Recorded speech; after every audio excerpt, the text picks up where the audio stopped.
너무 맛있는 식사도 대접해 주시고 그리고 또 특송도 그리고 찬양도 너무나 은혜로운 것 같습니다. 사실 오늘 찬양과 특송의 가사를 잘 기억하시다 보면 설교를 한 편 들으신 거나 다름이 없습니다. 오늘 말씀의 주제와도 아주 일맥상통한 하나님이 우리를 얼마나 사랑하시는지, 하나님 너를 사랑해 라는 고백과, 그리고 또 우리가 그 특송 가사가 참 솔직하고 좋죠. 날마다 내 앞에 있는 어려운 일 보내. 사실 쉽지 않잖아요, 그렇죠? 어려운 일 많이 보고 하는데 그럼에도 불구하고 하나님께서 함께 하시기 때문에 살아갈 수 있는 힘을 얻는다. 오늘 요셉과 같은 이야기라고 생각을 합니다. 사실 군 선교, 이제 군종 목사로 위임을 받은 지 1년이 됐습니다. 그런데 군 선교를 사실 여러분보다 아마 모를 겁니다. 왜냐면은 여러분들께서 우리 엘찬양교회에서 얼마나 오래전부터 군선교회를 섬기고 그 씨앗을 뿌렸는지 제가 익히 들었고, 또 최재식 목사님께서 군종 목사보다 더 열정으로 군을 사랑하고 섬겼던 것을 많이 들었습니다. 근데 사실 이 선교라는 것 자체가 굉장히 외로운 것 같습니다. 전도랑은 좀 달라요. 전도는 이렇게 한 영혼이 변화가 돼서 우리 교회에 오고 이걸 볼 수 있고 성장하는 걸 보고 그들의 가정 이야기를 들으면서 좀 교제할 수 있는 내 힘이 생기는데, 선교는 또 그렇지가 않아요. 선교는 약간 씨를 뿌리는데 내가 열매를 맺을 수는 없는, 내가 씨를 많이 뿌리지만 그들이 언제 자라는지, 언제 복음을 믿고 변화되고 하나님 만나는지 사실 몰라요. 그래서 해외 선교나 국내 선교나 어느 선교든 그게 참 어려운 것 같아요. 그런데 하나님께서 가장 기뻐하는 일이지 않을까 싶습니다. 왜냐하면 그 상급이 이 땅에서 보기가 어렵기 때문이에요. 여러분, 이 땅에서 상급을 받을 수 없으면 어디서 받을까요? 맞습니다. 하늘에서. 하나님 말씀하셨어요. 너희들의 행함을 자랑하지 말아라. 그리고 너희들의 헌금을 얼마나 냈는지, 그리고 너희들이 율법을 얼마나 지켰는지 남들에게 보이지 말고 그것을 몰래 하라고 하셨습니다. 그것과 가장 어울리는 일이 선교가 아닐까 생각이 듭니다. 군종 목사로서 1년을 하다 보니까 부대에서는 이제 장교로서의 역할을 수행하고 교회에서는 목사로서의 역할을 수행하면서 사실 많이 외롭습니다. 어떤 한 편에 속한 게 아니라 50%의 일을 하는 그런 느낌이 들고 하기도 하는데, 제가 오래도록 이제 알지는 못했지만 최재식 목사님을 알게 되면서 또 후배 목사라고 밥도 사주시고 같이 기도해 주시고 또 힘을 주셔서, 그리고 교회적으로도 GOP에서 함께 군 사역을 동참해 주시고 그 먼 길 오셔가지고 그 장비들을 싣고 결코 쉬운 일이 아니거든요. 그렇게 함께하는 것 때문에 이게 힘이 되는구나, 참 힘이 많이 되는구나 라는 생각을 하게 됐습니다. 여러분, 오늘 말씀의 제목을요, 청년이여 꿈을 꾸라 라고 정했습니다. 사실 저도 민간교회에서 사역을 하면서 금요 심야 기도회 때는 집사님들이 많이 오신다는 걸 알고 있습니다. 그런데 제가 왜 굳이 그리스도인이여 꿈을 꾸라, 그런 게 아니라 청년이여 꿈을 꾸라 라고 했을까요? 여러분들 다 모두 그리스도인이시죠? 네. 오늘 찬양 인도자분께서 말씀하신 것대로 종교인이 아니라 하나님의 자녀고 그리스도인인 것을 제가 분명히 알고 있습니다. 그런데 여러분, 청년이십니까? 옆에 분에게 한번 질문해 볼까요? 청년이십니까? 아멘, 아멘. 역시 믿음으로 맞습니다. 여러분, 청년이요, 저는 그렇게 느껴요. 꿈을 잃어버린 20대는 청년이 아니다. 하지만 꿈이 있는 땡땡여는, 땡땡대는 몇십 대건 40이건 50이건 청년이다.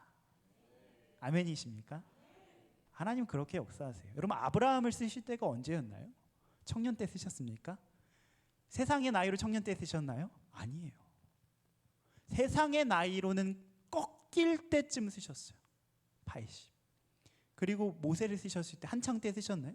아니요. 이집트 왕자였을 때는 아니었잖아요. 광야에서 연단받고 고난을 경험한 후에 쓰셨어요. 여호수아 그리고 갈렙을 보십시오. 갈렙을 하나님 언제 쓰셨죠? 이 산지를 내게 주소서 할 때 노장이었어요. 그런데 그의 마음은 어때요? 성경의 주인공이고 그의 마음은 청년이었습니다. 여러분 다 청년이시기를 소망합니다. 분명 그 기준으로는 최재식 목사님께서 저보다 더 청년이세요. 제가 사실 걱정을 많이 했는데 목사님 수술이 너무 잘 되시고 회복 벌써 뭐 공사일 하고 계시더라고요. 2달 지금 회복. 사실 제가 이제 수술하시고 몇 주 후 이 정도면 한번 전화를 드려도 되겠다 싶었는데 목소리를 못 내셔서 많이 걱정을 했는데 한 달 후에 또 연락을 드리니까 그때 목소리가 멀쩡하신 거예요. 한 달 후에 일을 하고 계시더라고요. 부흥회를 다니시고. 그리고 얼마 안 있으면 이제 군종 목사인 김성욱 목사의 또 사단에서 이제 말씀을 전하시는 강사로 쓰십니다. 얼마나 청년이십니까? 여러분 근데 안타깝게도 시대가 참 좋은 때가 없는 것 같아요. 윤리적으로도 그렇지만 경제적으로도 항상 뭐 호황이다 그런 적이 별로 없죠.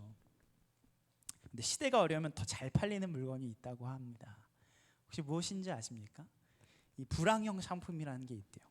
혹시 그 PPT를 제가 준비를 했는데 혹시 예, 감사합니다. 요거 아직 안 보여주셔도 되고요. 잘 나오네요. 제가 확인했어요. 불황형 상품이 있는데요. 복권, 립스틱. 혹시 복권 사신 분? 사셔도 괜찮습니다.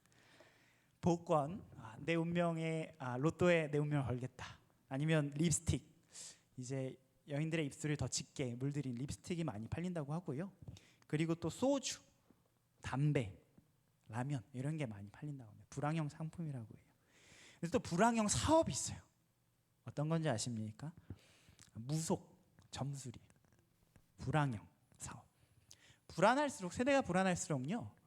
무언가 알고 싶은 거예요. 미래에 대한 소망을 품고 싶어서 무속과 점술에 좀 의지하는 사람들이 많습니다. 그런데 너무 슬프게도 작년 통계인데 통계를 보시면 아까 PPT 띄워주시면요.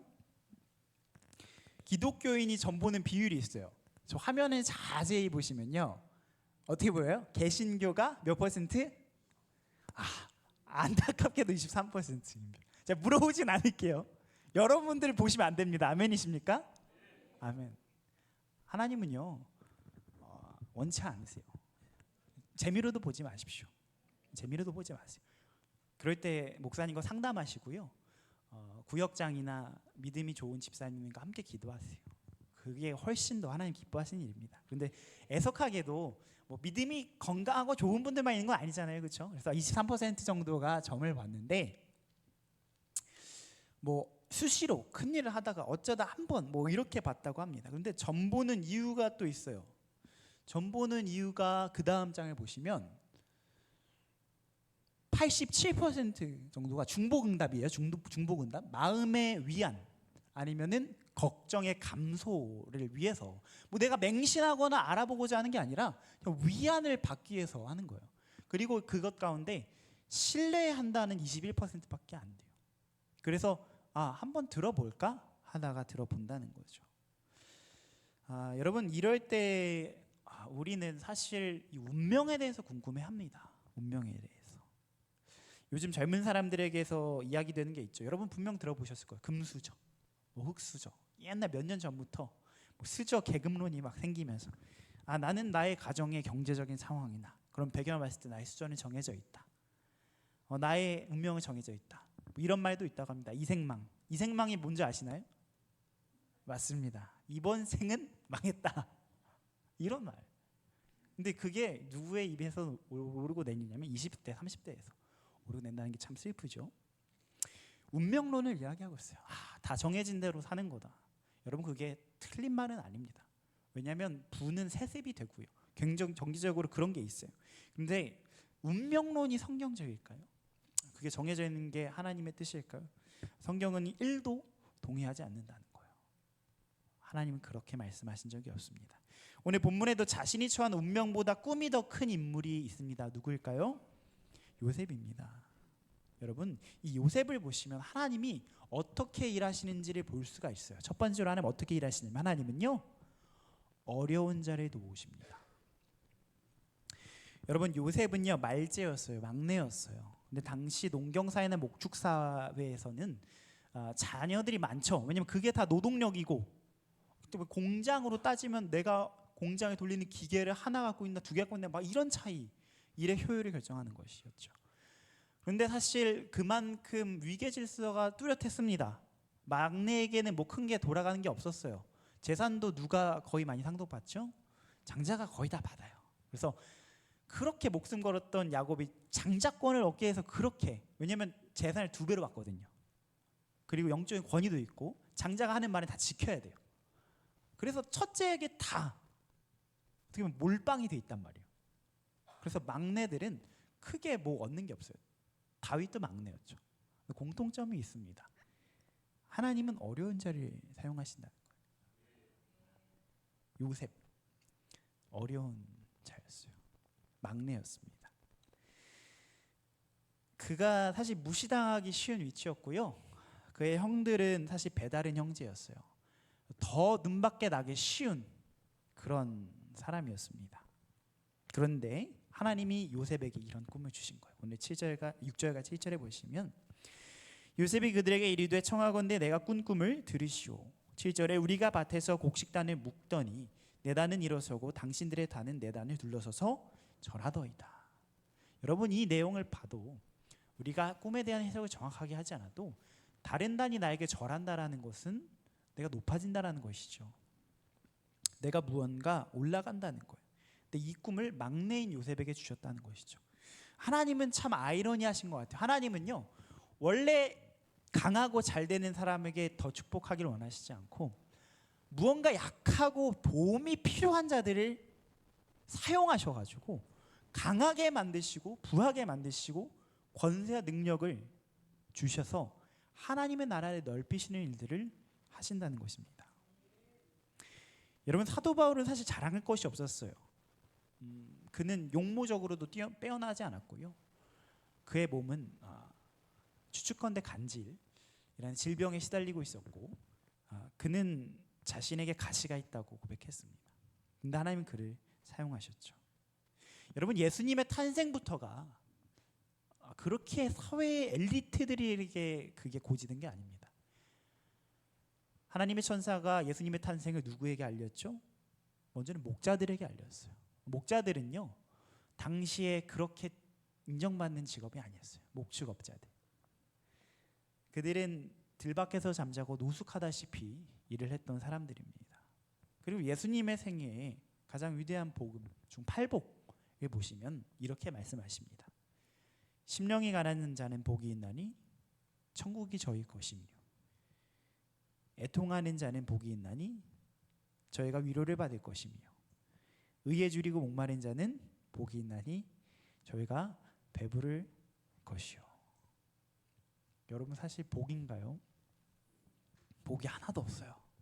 심령이 가난하고 애통하고, 이거 있는 그대로 말씀하신 거예요. 애통한 자가 뭐가 복이 있어요? 의에 줄이고 목마른 자, 줄이고 목마른 자, 의로움에 옳고 그름에 목마른 자, 복이 없죠. 그런데 하나님은요, 그 빈곤을 풍요로 바꾸시고 약점을 강점으로 바꾸시고 저주를 뭘로 바꾸세요? 복으로 바꾸신다는 거예요. 심령이 가난한 자 복이 있나니 천국이, 여러분, 어떻게 시작부터 가장 큰 걸 주실까요? 천국을 주시잖아요. 애통하는 자 복이 있나니 저희가, 애통하는 자 가장 필요한 게 뭐겠어요? 감정적으로 위로를 주신다는 거예요. 의에 줄이고 목마른 자는 복이 있나니 저희가 배부를 것이라는 것이죠. 여러분, 혹시 여러분 생각에 나는 그렇게 잘난 게 없는데, 세상적으로 봤을 때 내가 뭐 빼어난 게 있을까? 내가 보기에 나는 부족하고 내 가정도 부족하고. 여러분, 저도 사실 가정이 그렇게 막 든든한 가정은 아닙니다. 초등학교 6학년 때 부모님께서 이혼하시고 믿음의 가정이 아니었어요. 기독교와는 상관없는, 하나님과 상관없는 가정에 있다가 중학교 2학년 때 친구의 전도를 받아서 예수님을 믿는 교회라는 곳에 가게 되고, 고등학교 1학년 때 예수님을 만나서 제가 이렇게 성장을 했는데 상처가 많은 가정이었죠. 그런데 제가 나중에 이게 복이 됐다라는 걸 느꼈을 때가 있어요. 언제냐면 침례신학대학교에서 하는 행사 중에 그 교회 교전단이라는 게 있어요. 뭐냐면 미자립 교회 가서 신학생들이 몇 팀을 꾸려 5명의 한 팀을 꾸려서 그들 돕는 거예요. 그런데 그들의 가정이 대부분이 깨어진 가정이 많았어요. 그래서 제 과거를 이야기하고 복음을 증거할 기회가 있었는데 한 어머니께서 우시는 거예요. 제 이야기를 들으면서. 제가 뭐 말을 잘하거나 그래서 울었겠을까요? 아니요. 제 가정 환경을 듣고서 이야기하는 거죠. 여러분, 영성가인 헨리 나우엔이 한 말이 있습니다. 상처 입은 치유자. 상처를 입었는데 그 가운데 치유가 일어난다는 것입니다. 성경에도 나옵니다. 너희들은 너희의 연약함을 자랑하라. 여러분, 우리의 가진 연약함이 하나님이 도리어 쓰시는 도구가 될 수가 있다는 것입니다. 여러분, 가진 약점이 뭐 경제적으로나 아니면 가정적으로나 나의 성품적으로 약점이 있으시면 그것을 자랑하세요. 여러분, 혹시 불같이 화를 내시는 분들, 내가 성격이 좀 그래, 나 화를 잘 내, 아니면 내가 뭐 없으면 부끄러워하지 마십시오. 저도 가정에 대해서 얘기하는 건요, 제 나약함을, 연약함을 자랑하는 겁니다. 그걸 통해서 누군가는 위로를 받고 오히려 그걸 통해서 하나님이 나에게 축복을 주실 수가 있어요. 여러분, 약점이 부끄러운 것이 아닙니다. 한국 사회는 너무 폐쇄적이고 너무 보여주기가 강하죠. 그렇죠? 그래서 경제적인 수준보다도 더 좋은 차나 그런 거를 보여주기 좋아한다고 합니다. 근데 그럴 필요 없는 거예요. 나의 약점도 이야기할 때 오히려 정말 나를 공감해 줄 수 있는 사람을 찾을 수가 있어요. 정말 내 편을 찾을 수가 있는 것입니다. 성경에는 금수저로 끝난 이야기가 없습니다. 온통 흙수저가 금수저로 끝난 이야기. 여러분이 그 주인공 되시기를, 우리가 그 주인공 되기를 간절히 바랍니다. 우리는 하나님 나라의 금수저입니다. 왜일까요? 하나님의 자녀니까. 우리 아버지 누구예요? 하나님입니다. 여러분, 하나님보다 재벌이 있을까요? 온 세계 만물을 창조하신 하나님보다 재벌은 없어요. 하나님보다 권력이 있는 사람은 없어요. 하나님보다 여러분을 잘 아시는 분은 없어요. 우리의 가족도 우리의 일상과 100% 동행하지 못합니다. 근데 하나님은 어떻게 하세요? 우리가 100% 동행하신다는 거예요. 내 남편도, 내 어머니도, 아니면 내 아내도, 내 자식도 이해해 줄 수 없는 고민을 하나님 알고 계신다는 거예요. 너가 그 끙끙 앓고 있는 그 고민 내가 알고 있다. 거기에 답을 주길 원하신다는 거예요. 그래서 목사님의 입술을 통해서, 예배를 통해서, 성경을 통해서, 찬양을 통해서, 특성을 통해서, 그 가사를 통해서 우리가 계속해서 지속적으로 말씀하고 계신다는 것입니다. 아멘이십니까? 기도할 때 여러분들에게 감동을 주셔서 말씀하신다는 거예요. 그 말씀을 들으십시오. 그게 하나님 음성입니다. 여러분의 고민에 하나님은 답을 가지고 계세요. 하나님을 무시하시면 안 됩니다. 여러 채널을 통해서 여러분에게 반복적으로 말씀하시는 하나님의 음성을 붙잡으셔야 됩니다. 아멘. 저도 아멘입니다. 여러분, 옆에 있는 분에게 이렇게 인사합시다. 너는 금수저야. 너는 금수저야. 아멘. 맞습니다. 하나님은 어려운 자를 도우신다는 거예요. 두 번째로, 하나님은 어떻게 일하시냐? 하나님은 꿈꾸는 자에게 일하신다는 거예요. 여러분, 하나님은 꿈이 없는 자에게 꿈을 주길 원하시는 분입니다. 요셉의 이야기의 시작이 꿈으로 시작해요. 꿈으로. 먼저는 그가 막내고 그가 그런 상황인데, 그가 이렇게 처했는데 바로 얘가 뭘로 나와요? 꿈으로 나와요. 꿈으로. 예수님의 탄생도 어떻게 나와요? 주의 사자가 현몽하여. 꿈으로 나오죠. 이 꿈을 주길 원하시는 분. 우리가 잠자면서 꾸는 꿈도 있지만요, 하나님의 상징, 이미지가 있어요. 비전을 주길 원하신다는 거예요. 잠언 29장 18절에 이런 말씀이 있습니다. 묵시가 없으면 백성이 방자히 행하거니와, 묵시가 없으면 백성이 어떻게 행해요? 방자히 행하는 거예요. 꿈이 없으면 어떻게 행해요? 방자히 행하는 거예요. 영어 성경으로 이렇게 번역됐어요. NIV로 보면 Where there is no vision, 비전이 없는 곳에는 the people perish, 사람들이 멸망한다, 파멸한다는 거예요. 비전이 있는 곳에 희망이 있다는 거예요. 높은 이상과 꿈이, 하나님이 주신 꿈이 없는 사람은요, 육신의 정욕대로 방탕하며 살다가 패망하고 만다는 말씀입니다. 여러분, 꿈이라는 것은요, 주사야몽이라는 말이 있죠. 계속해서 생각하는 것이 밤에 나타난다. 여러분, 그래서 우리가 말씀을 반복적으로, 예배를 반복적으로 드리는 이유도 있어요. 무엇이냐?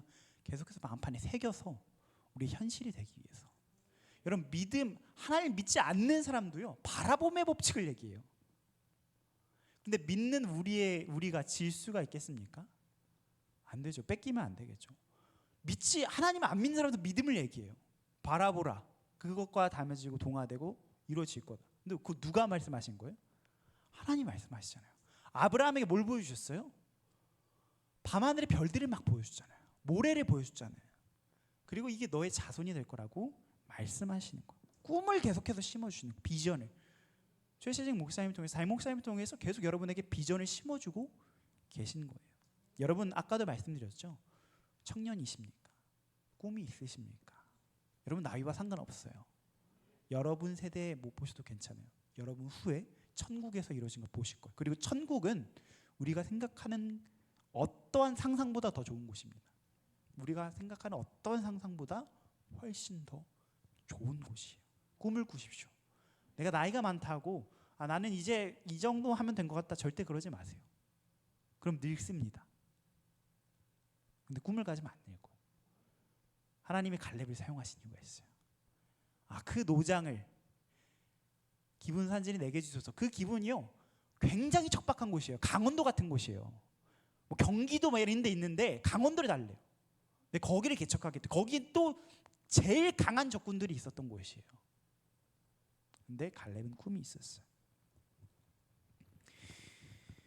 여러분, 그리고 로버트 슐러 목사님은 이런 이야기를 했습니다. 하나님이 인간에게 주신 놀라운 선물 중에 하나는 상상력이다. 꿈을 꾸는 것이다. 상상하십시오. 꿈을 꾸십시오. 잠언 23장 7절에 이렇게 말해요. 대저 마음의 생각이 어떠하면 그 위인도 그러한즉. 여러분, 정말 안타까운 것은 우리는 그런 얘기 하잖아요. 하나님이 꿈을 주시는 건 그게 안 이루어질 수도 있어. 포기해. 현실을 직시해. 아니면 그 꿈을 너무 쫓지 마. 그러다 다친다. 근데 세상 사람들도 그거 알아요. 꿈꾸면 이루어진다는 거. 세상에 많은 자기계발서를 읽어보면요, 꿈과 비전을 가지라고 얘기해요. 그걸 가지라고 얘기해요. 근데 저는 그 자기계발서로 따지면 아마 첫 번째 자기계발서가 뭐예요? 아마 성경일 거예요. 굳이 따지자면 성경 하나님 말씀인데, 굳이 책의 장르로 따지면 역사도 있지, 자기계발도 있지, 에세이도 있지, 그렇죠? 시편이 다 에세이잖아요, 글이잖아요. 자신의 기도 고백이잖아요. 모든 장르에 섭렵했지만 자기계발도 있다는 거예요. 그 성경을 계속 붙드는 거죠. 대저 마음의 생각이 어떠하면 그 위인도 그러한즉. 사람이 무슨 생각을 하고 어떤 꿈을 가지고 있느냐 하는 것은 너무나 중요합니다. 하나님이 우리에게 꿈을 주는 자라는 거예요. 요셉에게 꿈을 주신 것처럼. 여러분, 꿈이 있으십니까? 사실 성경이 말하는 분명한 사실은요, 인간 개인의 욕망이 모두 하나님이 주신 비전은 아니라는 거예요. 우리의 욕망이 하나님의 비전은 아니지만, 어떻게 보면 하나님은 요셉에게 그의 야망이 아닌 하나님의 뜻을 이루게 하시기 위해서 꿈을 주신 거예요. 그러니까 주인공이 누구예요? 그게 주인공이 중요해요. 주인공이 나입니까? 요셉입니까? 아니에요. 하나님이 주인공. 하나님이 주인공인 꿈을 꾸십시오. 나의 꿈을 꾸지 마세요. 여러분, 나의 꿈을 꾸다가 그게 이루어지지 않으면 교회를 떠나는, 내 기도가 이루어지지 않아, 아니면 내 가정이 힘들어, 아니면 내가 경제가 어려워져, 믿음을 저버리는 건 너무 어리석은 행위. 여러분, 사실 하나님은요, 나의 꿈은 어떻게 보면 철저하게 짓밟는지도 모르시겠어요. 그럼 요셉이 꿈이 뭐였겠어요? 이런 꿈을 꾸면 내가 그러면 형들보다 높아지겠다. 그럼 바로 기대하는 게 뭐예요? 내가 채색 옷도 입었고, 그럼 뭔가 내가 잘 될 것을 생각하잖아요. 근데 그가 첫 번째 뭡니까? 형제들에게 배신당하는 거였어요. 그의 꿈은 어떻게 보면 철저하게 무너져 내린 거예요. 모세를 보십시오. 이집트 왕자였는데, 이집트 왕자가 아닌 살인자로, 범법자로 낙인 찍혀 광야를 돌아다닐 때 그때 하나님 뛰셨다는 거예요. 그래서 그 나의 꿈이 아닌 하나님의 꿈을 꾸게 하시려고 요셉에게 그 모든 시련을 허락하신지도 모르겠습니다. 그리고 연단하신 겁니다. 군 교회에서 한 집사님과 대화를 나눈 적이 있습니다. 굉장히 따끈따끈한 대화인데요. 오늘 나눈 대화인데 제가 물어봤어요. 집사님 되게 신앙이 좋으신 집사님인데 일단 제가 봤을 때는 군교회 나오는 분들 신앙이 일단 좋은 거예요. 왜냐면 와 군교회에 나와? 민간교회 좋은 교회가 얼마나 이렇게 많고 공동체도 있고 한데 그 외로운 군교회를 나올까? 신앙이 좋은 거예요. 그래서 집사님한테 얘기했어요. 집사님 왜 군인이 되셨어요? 3군 타간학교를 졸업하시고 이제 소령진이 되셨는데 왜 군인이 되셨냐고 물어봤어요. 그랬더니 이천에 사시는데 그 이천에 한 항공 부대가 있었대. 부대가. 근데 어렸을 때 뭐 주변에 뭐가 없으니까 이천에 뭐가 없으니까 소풍이나 그런 데 가면 부대로 갔대요. 부대 교당. 신기하죠? 근데 거기 갔는데 이제 국기 개양식이나 이런 행사를 한 거죠. 근데 모든 군인이 어떤 사람에게 충성해요? 그 대대의 대대장에게 다 충성을 하고 다 남자들이 충성하고 있는 거예요. 그래서 딱 그 집사님이 이거다. 이거다. 그런 게 없잖아요. 그 학생이 그런 거 경험할 기회가 없잖아요. 그런데 그 많은 사람이 충성하는 거 보고 군인이 되겠다는 거. 그런데 여러분 어때요? 그 대대장이 되기까지는 굉장히 힘든 거예요. 그리고 사실 대대장이 그 충성을 받아도 그가 하는 업무와 그 지휘 부담과 병력 관리는 어마어마한 스트레스라는 겁니다. 근데 저도 마찬가지예요. 제가 목사라는 꿈을 갖는 것도 제일 첫째는 그거였어요. 저는 지금은 생각이 다른데 하나님이 너무 좋아서 하나님과 그냥 평생 함께하고 싶은 마음에 목사를 선택했어요. 그게 첫 번째예요. 물론 사명도 받고 하나님 주시는 그런 사인도 있고 기도응답도 받았는데 제 마음의 동기는 그랬어요. 그런데 지금은 내가 목사가 아니어도 어떤 직업을 가져도 하나님과 평생 동행할 수 있구나라는 생각을 많이 가졌어요. 왜냐면 아브라함을 봐도 아브라함이 그 족장이잖아요. 그렇죠? 다니엘은 공무원이었어요. 총리였으니까. 근데 그만큼 하나님 잘 믿는 사람이 없죠. 중요한 것은 또 그런 마음이 기반으로 깔려 있었는데 보는 게 예배를 드리면서 강단에 서서 말씀 전하시는 목사님 너무 멋있는 거예요. 또 거기 걸린 거 코가 낀 거예요. 코가 깨버렸네. 그래가지고 여러분 사실 강단에서 목사님께서 그걸 말씀을 전하시기까지 얼마나 그 긴 고난과 연단의 시간이 있습니까? 제가 알았더라면 아마 목사가 됐을까. 그런데 그렇다는 거예요. 그 영광의 순간에 우리 꿈을 정할 때가 많다는 겁니다. 그런데 사실 그 영광이라는 것이 참 없을 수도 있겠다라는 생각이 들어요. 사실 이건 찰나죠. 잠깐입니다. 멋있어 보이는 건 잠깐이고요. 하루 일상 가운데 고생하고 힘든 그 순간은 그림자에 가려져 있어요. 요셉 이야기도 그래요. 여러분 혹시 내 자녀가 요셉처럼 되게 해주세요 이렇게 기도해 주신 분 있나요? 한 번이라도 요셉 설교 들을 때 그런 기도했었다 마음속으로 한번 손 들어보세요.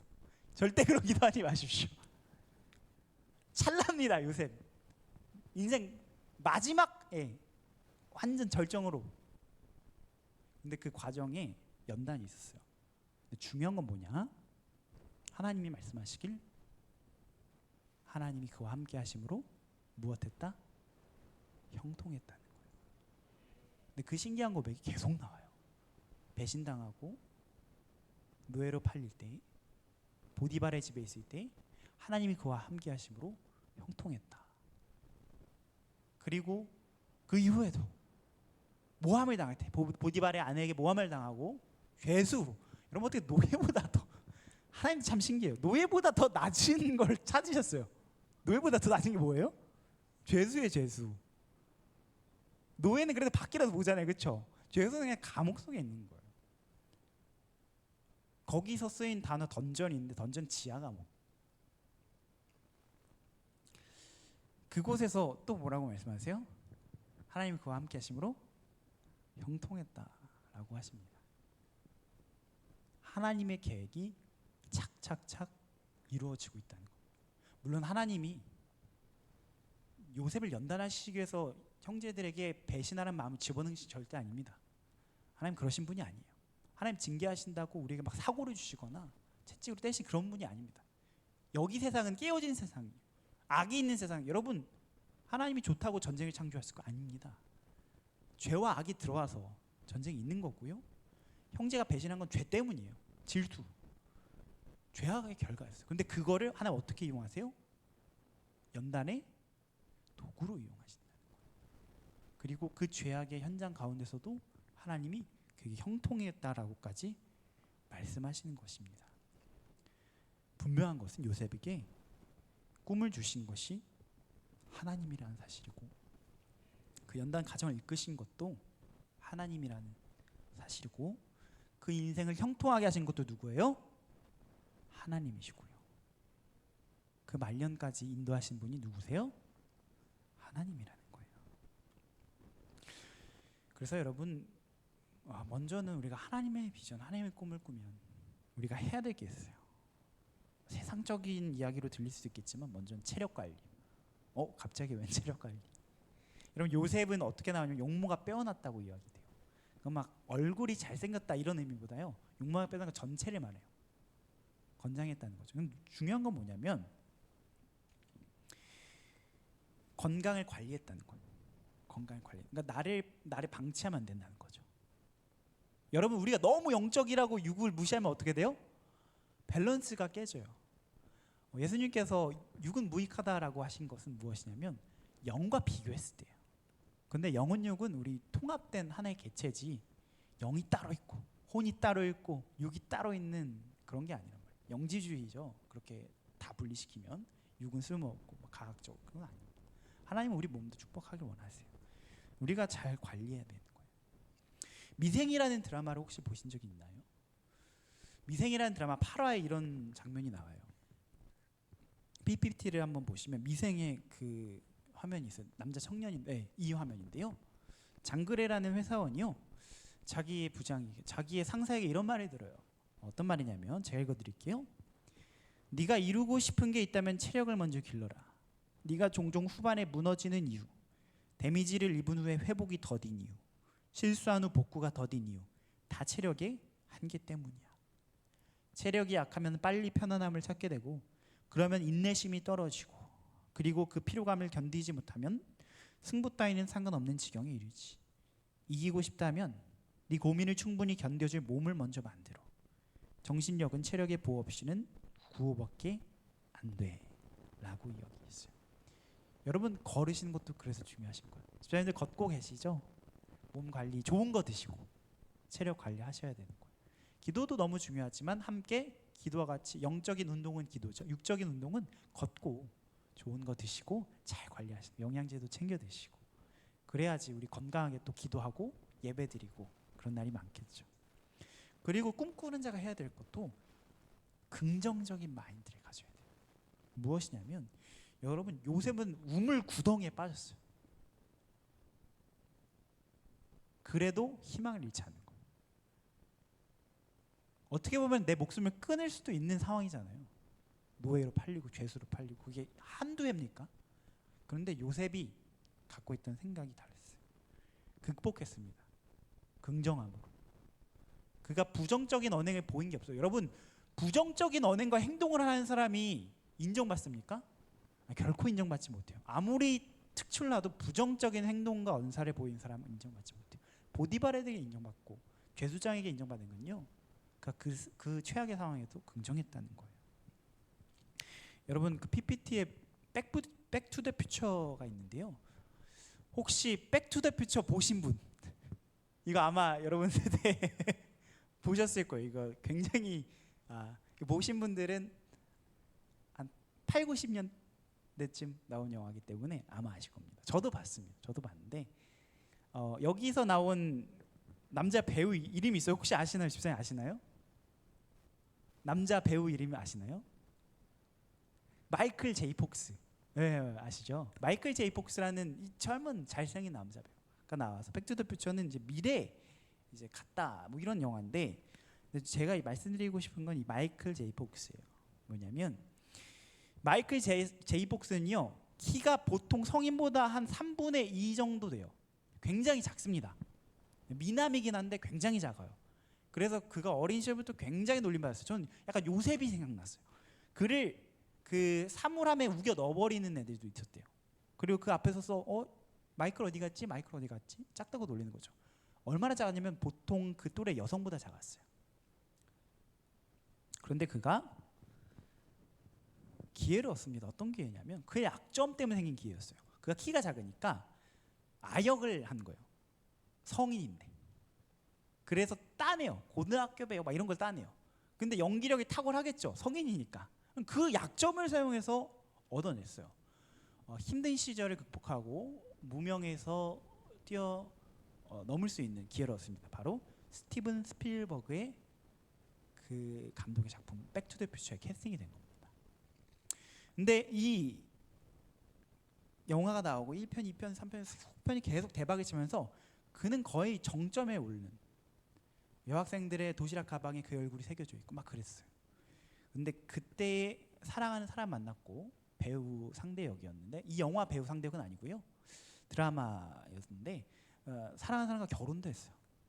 이건 뭐 사랑도 없고 명예도 없고 다 얻은 거죠. 그런데 그에게 한 가지 소식이 들려옵니다. 손이 떨리는 거예요. 어느 날 아침에 이제 딱 일어나서 해를 딱 가리는데 내 새끼손가락이 막 바들바들 떨리는 거예요. 파킨슨 병이 오는 거예요. 근데 그의 나이가 20대였어요. 이 떨리는 거를 7년간 속였어요. 왜냐면 내가 배우 일을 못할까 봐. 근데 이게 계속 떨리니까 손이 진짜 전체가 떨리기 시작하고, 이제는 뭐 연기할 때 주머니에 손을 넣거나 아니면 물건을 일부러 들어서 떨리는 걸 감추려고 연기를 했어요.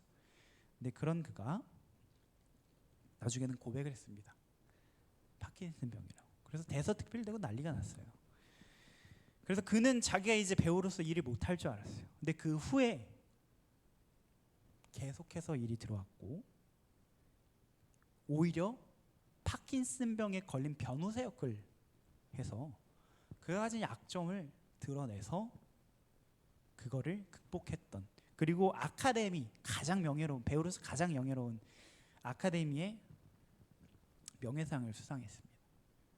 사진에 보시면 그 수상 장면, 사진 한 번 더 보여주시면, 네, 저기 저 얼굴이 조금 이렇게 살짝 노년기에, 그리고 근육이 조금 이렇게 파킨슨 때문에 이렇게 일그러진 그 인물인데, 아래 보면 아카데미상을 수상하고 있죠.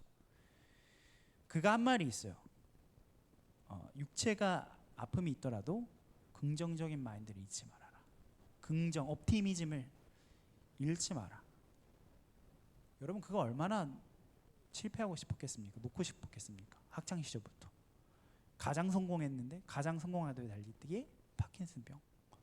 그런데 끝내 저 명예로운 자리에 오르고 행복하게 자녀들과 함께 살고 있는 거예요. 그래서 이 긍정적인 마인드, 요셉과 같다라는 생각이 들었어요. 우물 구덩이, 노예 신문, 감옥에서도. 8절에 그의 형들이 그에게 이르되 내가 참으로 우리의 왕이 되겠느냐, 참으로 우리를 다스리게 되겠느냐 하고 그의 꿈과 그의 말로 말미암아 그를 더욱 미워하더니, 그가 꿈 때문에 주변은 그렇게 변했고 형들은 나에게 그렇게 따졌고, 그 이후로부터 내가 어려웠지만 그는 옵티미즘, 긍정을 잃지 않았다는 거예요. 첫 번째는 체력 관리였고, 두 번째는 긍정적인 마인드였습니다. 마지막으로 세 번째는 마이웨이예요. 여러분 혹시 프랭크 시네트라의 마이웨이라는 노래 아십니까? 혹시 아시나요? 네, 마이웨이라는 굉장히 유명한 중년의 아마 세대가 아마 맞으실 것 같은데, 제가 이거 따라 부를 수는 없고 노래 실력이 부족해서 아마 아실 거예요. My way 하면서 막 이렇게 열창을 막 하는 중년의 가수.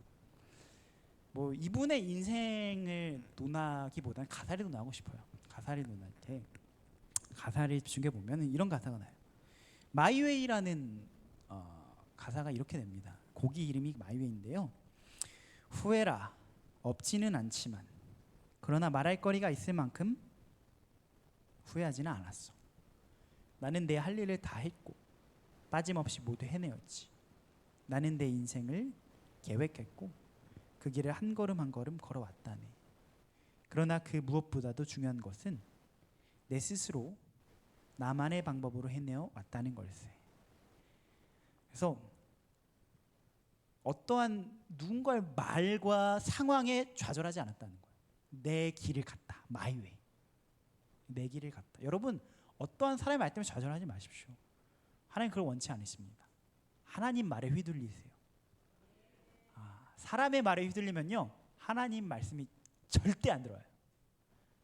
사람의 말에 묵상하고 있습니다. 제 이야기예요. 하나님의 말씀이 나를 휘둘러야 합니다. 나를 컨트롤해야 돼요. 그게 성령의 인도함을 받는 삶이에요. 하나님의 말씀이 괜찮다 하면 괜찮은 거예요. 그 컨트롤을 내 감정까지도 받아야 돼요. 그걸 연습하셔야 돼요. 연단하셔야 돼요. 다른 사람의 말 한마디에 기분 나빠지고 하나님이 괜찮다, 평안해라 하는 건 들어도 내 마음이 평안하지 않고 난리가 났다면 우린 더 연습이 필요한 거예요. 그 사람은 그냥 그 사람의 상황에 두십시오. 하나님이 컨트롤하십니다. 나의 길을 걸으시라는 겁니다. 요셉은 그의 길을 걸었어요. 그 형들에게 막 해코지하고 그 나를 모함했던 그 보디발의 아내에게 해코지하고 아니요. 그냥 그대로 냅뒀어요. 자기의 길을 걸어갔습니다. 여러분, 그가 권위 있을 때도 그렇게 했어요. 이집트의 총리가 됐을 때도 자기 형들을 보복하지 않았습니다. 그게 정말 하나님의 길을 걷는 사람이에요. 만약 사람의 말에 휘둘렸다고 해보세요. 가만 뒀겠습니까? 그건 고사하고 총리가 안 됐을 겁니다. 그 이집트 왕 앞에서, 그때 이 당시 이집트는요 미국이었어요. 미국보다 더 셌을 거예요. 신이어서, 살아있는 신이었어. 바로는 살아있는 신 앞에서 이런 죄수를 한 명 불러서 너가 그렇게 꿈을 잘 해석한 다음에 내가 아니라 하나님이 당신에게 평안한 대답을 하시리다. 여러분, 저희가 성경에 익숙해서 그렇지 말도 안 되는 내용이에요. 살아있는 신 앞에서 갑자기 이방의 한 작은 노예 민족의 신을 이야기해? 하나님의 운운에? 말도 안 되는 거였어요. 그게 틀리면 요셉은 그냥 죽는 거였어요. 그러면 어떻게 해요? 꿋꿋하잖아요. 나의 way, 하나님의 길을, 하나님의 way 걸어가잖아요. 우리 그렇게 되기를 소망합니다. 말씀을 맺겠습니다. 여러분, 세 번째로 마지막 하나님은 어떻게 하시냐면요, 하나님 꿈을 주시고요, 그 꿈으로 말미암아 시련을 이기게 하세요. 그래서 우리가 꿈을 가져야 됩니다.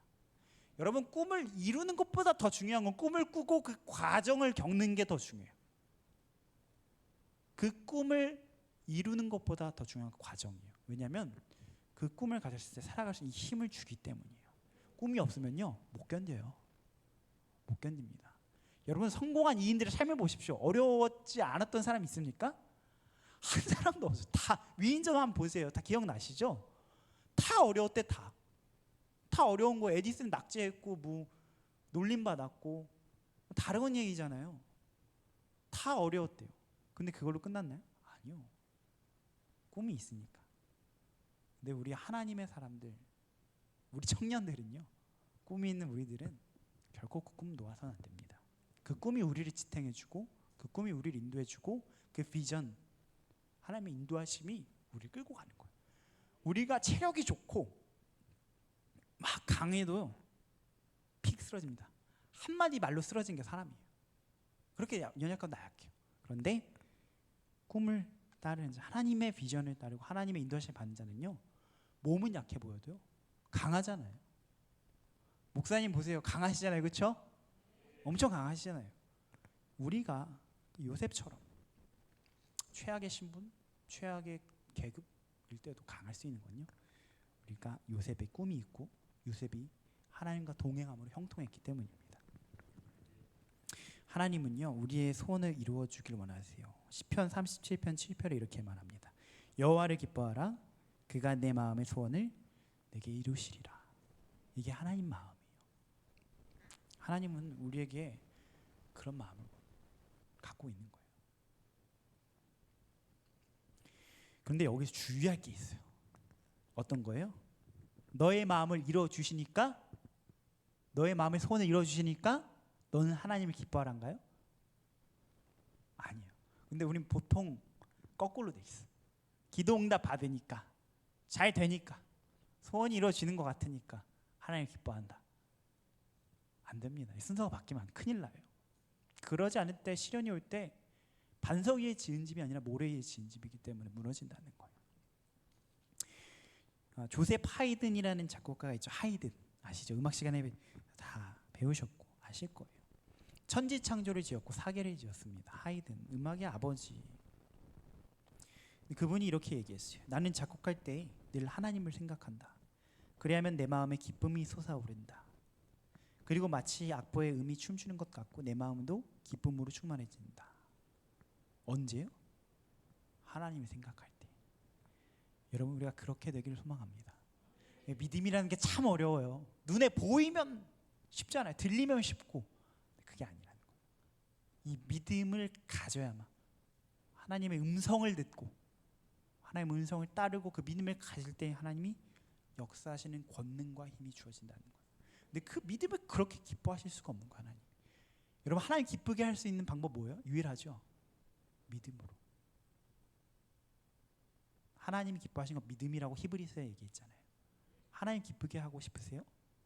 많은 헌금보다 많은 봉사보다 더 중요한 건요, 그것도 귀하지만 믿음입니다. 믿음을 가장 기뻐하세요. 얘가 내 말을 믿는구나 하고 펄쩍 뛰실 거예요. 맹목적인 신앙을 가지라는 게 아닙니다. 하나님 말씀의 권세와 진리를 따르시고 사람에게, 환경에 들리지 마시고 하나님 말씀의 지배를 받으시라는 이야기입니다. 말씀을 맺겠습니다. 반주자님, 혹시 반주를 잠시 해줄 수 있으시면 이제 기도할 건데요, 두 눈을 감고 편안하게 들으시면 됩니다. 말씀을 묵상하는 시간을 갖도록 하겠습니다. 두 눈을 감으시고 기도하신 마음으로 들으시면 되겠습니다. 말씀을 맺겠습니다. 소원이 이루어져야 기뻐하는 것이 아니라 여호와를 기뻐하면 소원이 이루어 주신다는 것이 오늘 시편 37편의 말씀이었고 요셉의 삶이 아닐까 싶어요. 요셉이 결국 그 꿈을 이룰 수 있도록 하나님이 도우십니다. 왜냐하면 그것은 요셉의 꿈이 아니라 하나님의 꿈이기 때문입니다. 여러분, 비전을 달라고 기도하십시오. 하나님, 나를 인도해 달라고 기도하세요. 우리가 그렇게 기도하길 소망합니다. 하나님이 내 삶에 원하는 것이 이루어지게 해달라고 기도하십시오. 내가 내 삶에 원하는 것이 아니라 하나님이 내 삶에 원하는 것이, 주의 뜻이 이루어지는 것이, 우리 엘찬한 교회를 통해서, 교회 공동체를 통해서, 우리 가정을 통해서, 우리 부부관계를 통해서, 나를 통해서 하나님이 내 삶에 원하는 것이 이루어지게 해달라고. 나이가 중요한 것이 아닙니다. 비전이 있는 자는 청년입니다. 나이가 젊다고 청년이 아닙니다. 비전이 있는 자가 청년인 것입니다. 하나님의 인도하심과 그 꿈을, 하나님의 꿈을 가진 자가 청년이라는 거예요. 여러분, 이 시간 기도하기를 소망합니다. 주님, 저에게 꿈을 주세요. 주님, 저를 인도해 주세요. 주님, 저를 통제해 주세요. 주님이 나의 모든 것 되어 주십시오. 주님만 나의 모든 것이 되어 주십시오. 주님만 날 다스려 주십시오. 이 시간 기도하기를 소망합니다. 주여, 역사하여 주시고 주님 함께하여 주시옵소서. 하나님, 이 시간 우리가 함께 기도합니다. 우리의 마음 가운데, 우리의 삶 가운데 주님이 나의 모든 것 되어 주시고 주님께서 함께하여 주시옵소서. 주님께서 나를 붙들어 주시옵소서. 주님, 역사하여 주시옵소서. 계속 기도하시겠습니다.